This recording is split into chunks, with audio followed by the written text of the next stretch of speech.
Hello everyone, welcome back to my YouTube channel maths with Moin. ಇವತ್ತು ನಾವು mathematics paper ಏನು last ವಿಡಿಯೋಲಿ discuss ಮಾಡಿದ್ವಿ, ಈ ವಿಡಿಯೋಲಿ ಸೈನ್ಸಲ್ಲಿ ಯಾವ ರೀತಿಯಲ್ಲಿ 80/80 ತೆಗಿಬೇಕು ಅಂದರೆ ಯಾವ ರೀತಿಯಲ್ಲಿ ಪೇಪರಲ್ಲಿ ಬರೀಬೇಕು ಅನ್ನೋದು ಒಂದು ಬುಕ್ಲೆಟ್ ಮುಖಾಂತರ ಯಾರು ಲಾಸ್ಟ್ ಇಯರ್ 80/80 ತೆಗೆದಿದ್ರು ಬೋರ್ಡ್ ಕಡೆಯಿಂದ ಡಿಪಾರ್ಟ್ಮೆಂಟ್ KSEB ವೆಬ್ಸೈಟಲ್ಲೇ ಈ PDF ಅನ್ನು ಅಪ್ಲೋಡ್ ಮಾಡಿದ್ದಾರೆ. ಅದು ಯಾವ ರೀತಿಯಲ್ಲಿ ಬರೀಬೇಕು, ಮಕ್ಕಳು 80/80 ಸ್ಕೋರ್ ಮಾಡಬೇಕು ಅಂದರೆ ಆನ್ಸರ್ ಬುಕ್ಲೆಟಲ್ಲಿ ಎಷ್ಟು ಚೆನ್ನಾಗಿ ಬರೆದಿರಬೇಕು ಮತ್ತು ಯಾವುದೆಲ್ಲ ಮಿಸ್ಟೇಕ್ಸನ್ನು ಮಾಡಬಾರ್ದು ಅನ್ನೋದು ಕೂಡ ಈ ಬುಕ್ಲೆಟಲ್ಲಿ ಇದೆ. ಈ ಬುಕ್ಲೆಟನ್ನು ನೋಡಿ ನೀವು ನಿಮ್ಮ ತಪ್ಪುಗಳನ್ನು ತಿದ್ಕೊಳ್ಳಿ ಮತ್ತು ನೆಕ್ಸ್ಟ್ ಟೈಮ್ ನೀವು ಪ್ರಿಪ್ರೇಟ್ರಿ ಬರೆಯುವಾಗ ಅಥವಾ ನಿಮ್ಮ ಟೆಸ್ಟ್ ಬರೆಯುವಾಗ ಈ ಪಾಯಿಂಟ್ಸನ್ನು ನೆನಪಲ್ಲಿ ಮೈಂಡಲ್ಲಿ ಇಟ್ಕೊಂಡು ಇವತ್ತಿಂದನೇ ಪ್ರಾಕ್ಟೀಸ್ ಮಾಡೋಕ್ಕೆ ಸ್ಟಾರ್ಟ್ ಮಾಡಿ.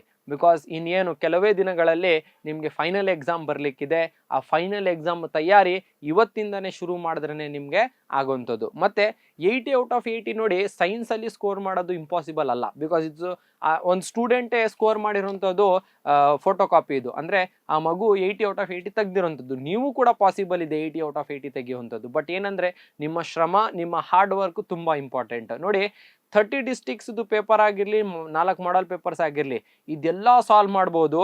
ಮತ್ತು ಇದು ಮಾಡೋಕ್ಕಿಂತ ಮುಂಚೆ ಮೇನ್ ಆಗಿ ನಿಮಗೆ ಬೇಕಾಗಿರೋಂಥದ್ದು ಕಂಟೆಂಟ್, ನಾಲೆಡ್ಜ್. ಅಂದರೆ ಆ ಲೆಸನ್ ಇದು ಉದ್ದೇಶ ಏನು, ಆ ಲೆಸನಲ್ಲಿ ಏನೆಲ್ಲ ಪಾಯಿಂಟ್ಸ್ ಇದೆ, ಟಾಪಿಕ್ಸ್ ಇದೆ, ನನಗೆ ಆ ಟಾಪಿಕ್ಸ್ ಎಲ್ಲ ಬರುತ್ತಾ ಅನ್ನೋದು ಇಂಪಾರ್ಟೆಂಟ್. ನಿಮಗೆ ಎಲ್ಲ ಕಂಟೆಂಟ್ ಗೊತ್ತಿದ್ರೆ ಅವ್ನು ಕ್ವಶನ್ ಯಾವ ರೀತಿಯಲ್ಲಾದರೂ ಟ್ವಿಸ್ಟ್ ಮಾಡಿಕೊಟ್ಟಿರಲಿ, ನೀವು ಆರಾಮಾಗಿ ಅದನ್ನು ಆನ್ಸರ್ ಮಾಡ್ತೀರಾ. ಬಟ್ ನೀವು ಯಾವಾಗ ಕ್ವಶನ್ ಆ್ಯಂಡ್ ಆನ್ಸರ್ ಜಸ್ಟ್ ಮಗಪ್ ಮಾಡ್ತೀರಾ, ಬೈ ಹಾರ್ಟ್ ಮಾಡ್ತೀರಾ, ಸರ್ LB ಇದೆ, LB ಇಷ್ಟೇ ಕ್ವಶನ್ಸ್ ಇರುತ್ತೆ ಸರ್, ನಾನು ಎಕ್ಸ್ಟ್ರಾ ಓದಿಲ್ಲ ಸರ್ ಅಂತ ಯಾವಾಗ ನೀವು ಈ ರೀಸನ್ಸನ್ನು ಕೊಡ್ತಾ ಬರ್ತೀರಾ, ನಿಮಗೆ ಔಟ್ ಆಫ್ ಔಟ್ ಸ್ಕೋರ್ ಮಾಡೋದು ಕಷ್ಟನೇ.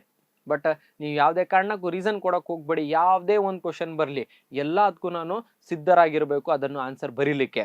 ಸೊ ಬನ್ನಿ ನೋಡೋಣ ಯಾವ ರೀತಿಯಲ್ಲಿ ನೀವು ಒಂದು ಸ್ಟೂಡೆಂಟ್ ಯಾವ ರೀತಿಯಲ್ಲಿ ಬರೆದಿದೆ ಅಂತ. ಫಸ್ಟ್ ಪೇಜನ್ನು ನೀವು ನಾರ್ಮಲಿ ನಿಮ್ಮ ರಿಜಿಸ್ಟರ್ ನಂಬರನ್ನು ಬರೀತೀರಾ.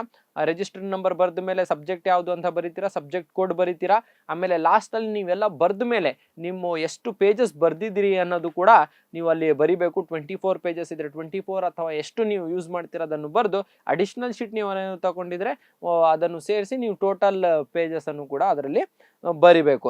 ನೆಕ್ಸ್ಟ್ ನಿಮ್ಮ ಇಲ್ಲಿ ಕೆಳಗಿರೋಂಥದ್ದು ವ್ಯಾಲ್ಯೂಯೇಟರ್ಸ್ಗೆ ಆ ಸೈನು ಇನ್ವಿಜಿಲೇಟರ್ ಹಾಕ್ತಾರೆ, ಅದೆಲ್ಲ ನಿಮ್ಮದು ಸಂಬಂಧಪಟ್ಟದ್ದಲ್ಲ, ಅದು ಬೇರೆಯವ್ರಿಗೆ ಸಂಬಂಧಪಟ್ಟಿದ್ದು ಅವರು ಮಾಡ್ಕೋತಾರೆ. ನೆಕ್ಸ್ಟ್ ಪೇಜ್ ಬರೋಣ. ಫಸ್ಟ್ ಪೇಜ್ ನೀವು ಸ್ಟಾರ್ಟ್ ಮಾಡಿದ ತಕ್ಷಣ ನೋಡಿ ತುಂಬ ಮಕ್ಕಳು ನಿಮ್ಮ ರಿಲಿಜಿಯಸ್ ಸಿಂಬಲ್ಸ್ ಅನ್ನು ಬರೀತೀರಾ. 786 ಬರೆಯೋದಾಗಿರಲಿ, ಓಂ ಅಂತ ಬರೆಯೋದಾಗಿರಲಿ, ಜೈ ಶ್ರೀರಾಮ್, ಜೈ ಆಂಜನೇಯ, ಇದೆಲ್ಲ ನೋಡಿ ಎಕ್ಸಾಮ್ ಪೇಪರಲ್ಲಿ ಬರೆಯೋಂಗಿಲ್ಲ. ನೋಡಿ ಯಾವುದೇ ಧರ್ಮಕ್ಕೆ ಸೀಮಿತ ಆಗಿರುವಂಥದ್ದು ಎಕ್ಸಾಮ್ ಅಲ್ಲ, ಇದು ಎಲ್ರಿಗೂ ಕಾಮನ್ ಆಗಿ ನಡೀತಿರುವಂಥದ್ದು ಎಕ್ಸಾಮ್. ನೀವು ಅನ್ಕೊಂಡಿರ್ಬೋದು ಅಲ್ಲಿ ಜೈ ಶ್ರೀರಾಮು ಅಥವಾ 786 ಬಿಸ್ಮಿಲ್ಲಾಹಿರ್ ರಹಮಾನಿರ್ ರಹೀಮು ಅಥವಾ ಜೀಸಸ್ ಕ್ರೈಸ್ಟು ಏನೋ ಒಂದು ಹೆಸರು ಬರೆದಿದ ತಕ್ಷಣ ನಮ್ಗೆ ಶಕ್ತಿ ಸಿಗುತ್ತೆ, ನನ್ನ ಪೇಪರ್ ಕರೆಕ್ಟಾಗಿ ಬಂದ್ಬಿಡುತ್ತೆ, ನಾನು ಔಟ್ ಆಫ್ ಔಟ್ ಬಂದ್ಬಿಡ್ತೀನಿ ಅಂತ ಎಲ್ಲ ಭ್ರಮೆ. ದೇವರು ಯಾವತ್ತೂ ಕೂಡ ಸುಮ್ಮನೆ ಹೆಸರು ಬರೆದಿದ ತಕ್ಷಣ ಹೆಲ್ಪ್ ಮಾಡಲ್ಲ. ನೀವು ಕಷ್ಟಪಟ್ಟು ಶ್ರಮ ಪಟ್ಟಿದ್ರೆ ಮಾತ್ರ ದೇವರು ಕೂಡ ಹೆಲ್ಪ್ ಮಾಡೋವಂಥದ್ದು. ದೇವರು ಯಾವತ್ತೂ ಅನ್ಯಾಯ ಮಾಡಲ್ಲ ಬೇರೆ ವಿದ್ಯಾರ್ಥಿಗಳ ಜೊತೆ. ನೀವು ಶ್ರಮನೇ ಪಟ್ಟಿರಲ್ಲ, ನೀವು ಸುಮ್ಮನೆ ಮಲಗಿರ್ತೀರಾ, ಫೋನ್ ಯೂಸ್ ಮಾಡ್ತಿರ್ತೀರಾ, ಟೈಮ್ ಪಾಸ್ ಮಾಡಿರ್ತೀರಾ,